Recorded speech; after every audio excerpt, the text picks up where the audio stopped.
والمرسلات عرفا فالعاصفات عصفا والناشرات نشرا فالفارقات فرقا فالملقيات ذكرا عذرا أو نذرا إنما توعدون لواقع فإذا النجوم طمست وإذا السماء فرجت وإذا الجبال نسفت وإذا الرسل أقتت لأي يوم أجلت ليوم الفصل وما أدراك ما يوم الفصل ويل يومئذ للمكذبين ألم نهلك الأولين ثم نتبعهم الآخرين كذلك نفعل بالمجرمين ويل يومئذ للمكذبين ألم نخلقكم من ماء مهين فجعلناه في قرار مكين إلى قدر معلوم فقدرنا فنعم القادرون ويل يومئذ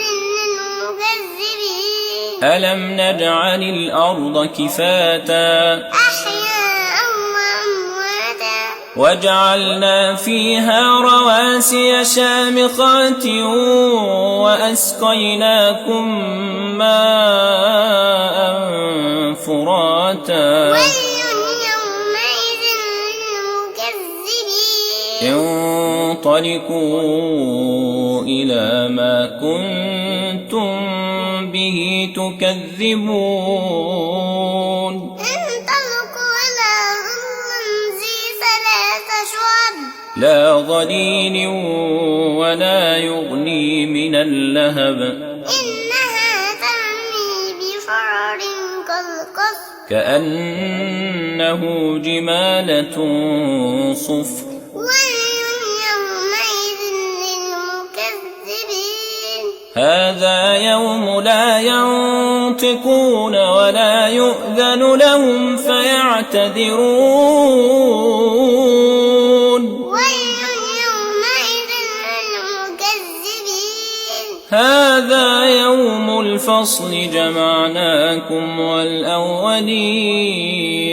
فإن كان لكم كيد فكيدون ويل يومئذ للمكذبين